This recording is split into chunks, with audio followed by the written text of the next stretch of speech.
When you hear the word apartheid, what do you think of? Probably the disturbing images of racial segregation between whites and blacks in South Africa, where a regime ruled by a racist white minority declared themselves officially superior to the black majority, then proceeded to dominate them. South Africa's apartheid system officially ended in the mid-1990s, but that doesn't mean apartheid can't happen elsewhere. Here, in Israel and the occupied Palestinian territories, Palestinians are being forced off their land and out of their homes, separated and segregated by laws, walls, and checkpoints. They live in a constant state of fear and insecurity, and deliberately impoverished. While, on the other hand, Israeli authorities have given the Jewish Israeli population privilege over Palestinians in just about every facet of life. The question is, does this all amount to the crime of apartheid? First, the definition of apartheid. The crime against humanity of apartheid is perpetrated when particular serious human rights violations are committed with the purpose of establishing and maintaining a system of domination by one racial group over another and systematically oppressing them. But does this system exist in Israel and the occupied Palestinian territories? And there's been a growing debate about whether the situation in Israel and the occupied Palestinian territories is apartheid. And now is the time for us, as the world's largest human rights organization, to offer up our analysis. Our findings and criticism are directed not at the Jewish people, but at the Israeli state. It's the Israeli state that put in place the policies that implement the laws and the practices that oppress Palestinians. Well, Israeli leaders have been clear about their intentions from the beginning. In 1948, just before he became the first Prime Minister of Israel, Ben-Gurion visited Lifta and other Palestinian areas near Jerusalem that were completely emptied of Palestinian residents following attacks by Jewish forces. He stated, "There are no Arabs, 100% Jews. If we persist, it is quite possible that in the next 6 or 8 months there will be considerable changes in the country, very considerable, and to our advantage." More than 70 years later, then Prime Minister Benjamin Netanyahu posted on Instagram that Israel is not a state of all its citizens, but rather the nation-state of the Jewish people and only them. So, it's no surprise that Israel built a system of racially discriminatory laws, policies, and practices that privilege only Jewish people. And Palestinians, well, Palestinians live there too. They were there before Israel was established. But, as we will explain, they've been trapped for decades in a system that treats them as a lesser, non-Jewish racial group. Before Israel was established in 1948, Palestinians comprised most of the population, around 70%, and owned the vast majority of private land, about 90%, in what was British Mandate Palestine. Jews, many of whom had emigrated from Europe, comprised around 30% of the population, and they and Jewish institutions owned about 6.5% of the land. The port of Haifa in Palestine lies shattered by bombs and strewn with dead.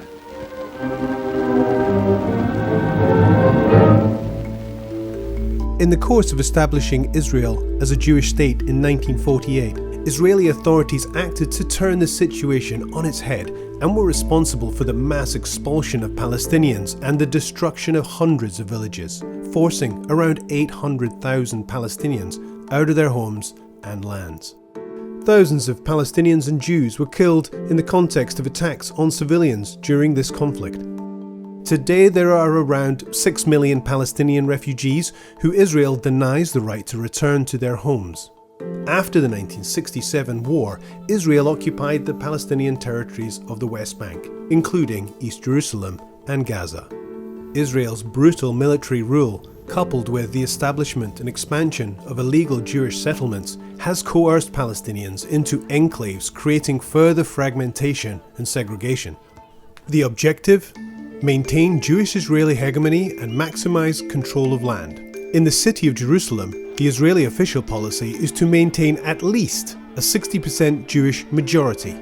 If you've always felt a deep yearning for Jerusalem, now is a once-in-a-lifetime opportunity not only to stand within its gates, but also to build the home of your dreams there. So where do all the Palestinians live now? 3.4 million live outside of Israel in the occupied territories, mainly in refugee camps in neighbouring countries. 2.5 million Palestinians live in Israel and East Jerusalem, restricted to enclaves that make up around 3% of the entire area. 3 million Palestinians live in the occupied West Bank, but are only allowed to access 40% of the land to live and work. The rest of the area is for the Jewish Israeli settlers only. 2 million are trapped in the Gaza Strip, one of the most densely populated areas in the world. Fragmentation of the Palestinian society and the dispossession of their lands are key pillars of Israel's apartheid system to maintain domination and control. But there's more. The unequal structure of nationality and status, restrictions on freedom of movement, use of military rule, denial of right to political participation or the right to peaceful protest, and cruel separation of families all add to the complex system that we see today. The world in general hasn't woken up to the fact that there is an entrenched system of oppression against Palestinians across Israel and the occupied Palestinian territories, wherever they may live, by the Israeli state. It's a system that's been put in place and maintained for decades, and it's that system that is the root cause of so many of the violations, the misery and the suffering that millions of Palestinians face on a daily basis. One way to understand this segregation and oppression is to look at the ID system. Jewish Israelis have only one ID card, with a status that grants them the rights to live almost anywhere they wish in the country. They can move freely with access to healthcare and vast resources. Palestinians, on the other hand, have 4 types of ID cards, if any at all. The kind of ID card you are given determines the level of rights you can enjoy and controls where you can go and what you can do. If you hold a green card, you are subject to military rule. And if you have a green card with a Gaza address, it means you're trapped in a 365 kilometre square open-air prison under Israeli military blockade in place since 2007. Israel controls what goes in and what goes out, from children's toys to medical supplies. 90% of the people have no access to safe drinking water, 47% are unemployed, 56% live in poverty. Palestinians with a Gaza ID are forbidden from going to Jerusalem in the West Bank, even if they have family there. Some people in the West Bank are considered to live there illegally and can be deported immediately to Gaza if found by the army, even if they have been in the West Bank for decades. Whereas, if you hold a green card which has a West Bank address, then you live here. This green card means you can live within specific enclaves surrounded by illegal Israeli settlements. And there's a separation wall and fences built around you since 2002, which Palestinians call the apartheid wall. It's 8 meters high in places and 700 kilometers long. That's twice the height of the Berlin Wall and more than 4 times its length. 80% of it is built inside the West Bank, occupying even more Palestinian land. There are separate roads for Israelis and Palestinians, hundreds of checkpoints scattered throughout, not to mention the 54 years of occupation which has devastated the lives of millions of Palestinians. Palestinians with a West Bank ID can travel to Gaza or East Jerusalem, but only if they receive a permit from the military to do so. This blue ID is for Palestinians in East Jerusalem. They can travel to the occupied West Bank as well as to Israel, but they are not citizens of Israel. They have only been granted a residency status. This means that they cannot vote in Israeli national elections, and if they leave East Jerusalem for too long, for example to study or work abroad or in other parts of the occupied West Bank, their residency is revoked, so they can't return. Since 1967, Israel has revoked the residency status of more than 14,600 Palestinians from East Jerusalem. Finally, Palestinian citizens of Israel. They have been through it all. They are the group that remained in Israel despite the ethnic cleansing in 1948. They lived under Israeli military rule that applied only to them and not Jewish Israelis for 18 years between 1948 and 1966. They were made citizens but can never become nationals and enjoy equality unless they become Jewish, which the law prohibits. They are the only Palestinians who can run and vote in Israeli elections, and they can move relatively freely but the inequality against them was never dismantled, and they face daily institutional discrimination, including as members of parliament. And if this complex ID system wasn't enough to segregate the Palestinian community, in 2002 Israel introduced a law that prohibits family unification. That's right, denying Palestinians the right to live with their loved ones if their ID cards are different. And this woman is one of thousands of Palestinians who Israel will not issue any ID card. She can't travel, can't hug her family, only see them meters away across the border.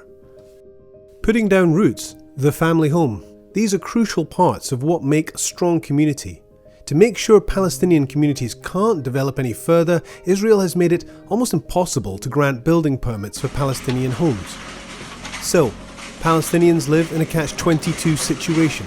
In order to have shelter or develop their communities, they must build without a permit.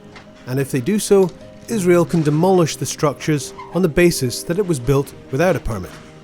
Right now, there are over 150,000 Palestinians currently living under the constant threat of demolition and forced eviction, many of them for the second or third time.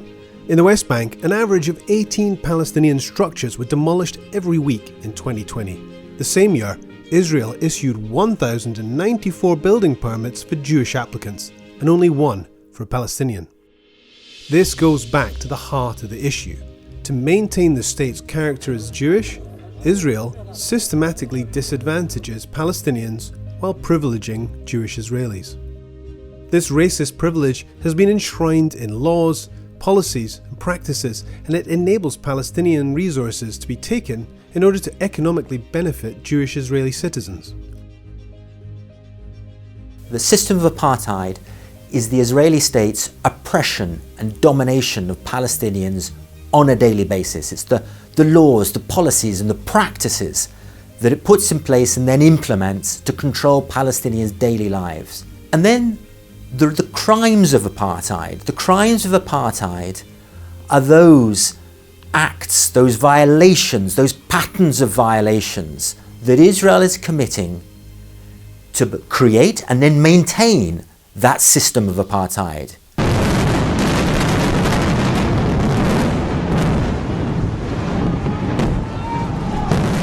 Amnesty International and other rights organisations have been documenting patterns of human rights violations and international crimes for decades. These are the most visible and violent part of this system.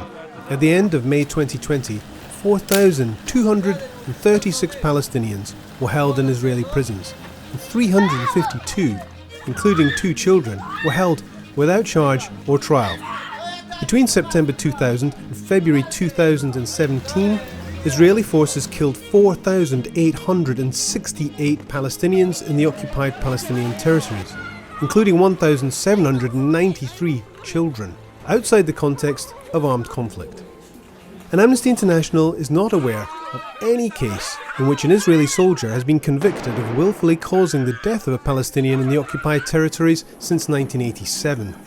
This imbalance of rights, justice and accountability is never more clear than when a Jewish Israeli life appears to have more value than a Palestinian's. Israel's apartheid and its cruel and prolonged strategies deliberately disadvantage Palestinians wherever they live. They cannot claim and enjoy equality with Jewish Israelis. Look, everyone can make a difference.